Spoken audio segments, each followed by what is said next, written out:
আমাকে যদি প্রশ্ন করা হয় আপনি কি শিবির হিসেবে পৃথিবীতে আগমন করছেন, শিবির হিসেবে পৃথিবীতে আগমন করি নাই।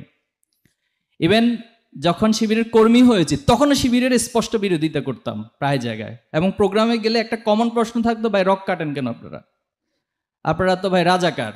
তো তার মানে হচ্ছে আমাদের জন্মের পর থেকে ছোটবেলা আমাদের মাথায় প্রশ্নগুলো সেট করে দেওয়া হয়েছে। তো পরবর্তীতে যখন তাদের কথা এবং কাজ সবগুলোর মধ্যে মিল পেলাম, আর চতুর্পাশ থেকে যে প্রোপাগান্ডা চালানো হয় সেটার সাথে কোনো মিল পেলাম না, তখনই ছাত্র শিবিরের প্রতি আমি আকৃষ্ট হয়েছিলাম। আমার দুটি প্রোগ্রাম, এটা প্রায় জায়গায় বলে থাকি, দুটি প্রোগ্রাম ছাত্র শিবিরকে জানার ক্ষেত্রে, বোঝার ক্ষেত্রে আমার আগ্রহের জায়গা অনেক বেশি উপরে নিয়ে গেছে।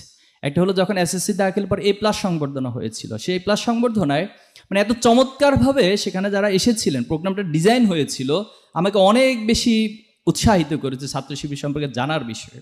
এবং একজন শিক্ষার্থীর এত চমৎকার গাইডলাইন, যেটা আমার এখনো পর্যন্ত সেই গাইডলাইনের মধ্যে আছি বলে মনে হয়। আরেকটা প্রোগ্রাম ছিল সব্বেদারি, যেটা ছাত্র শিবির নৈশ ইবাদত হিসেবে পালন করে। অর্থাৎ একটা মসজিদে বা কোথাও সকলে মিলে রাতে আসবে, সেখানে দারসুল কোরআন হবে, এরপরে হচ্ছে রাতে দাঁড়িয়ে কিয়ামুল লাইল অথবা নামাজ পড়া হবে, নফল নামাজ, এরপরে সেখানে দোয়ার অনুষ্ঠান হয়।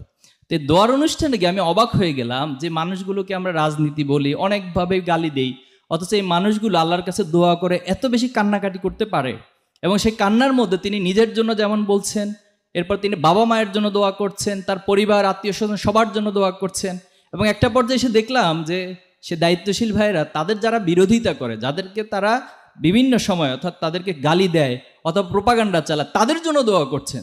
যারা আমাদের না বুঝে বিরোধিতা করে, তুমি তাদেরকে বুঝ দান করো, তাদেরকে এই সমাজের জন্য ভালো কাজ করার তৌফিক দান করো।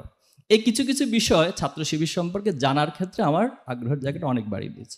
তো আমি এভাবে শেষ করতে চাই, বর্তমান যেহেতু তথ্য প্রবাহটা অনেক বেশি ফাস্ট, এখন অনলাইন থেকে শুরু করে সব জায়গায় ছাত্র শিবিরকে আপনার জানার সুযোগ রয়েছে। আমাদের হিউজ প্রকাশনা রয়েছে, সাহিত্য রয়েছে।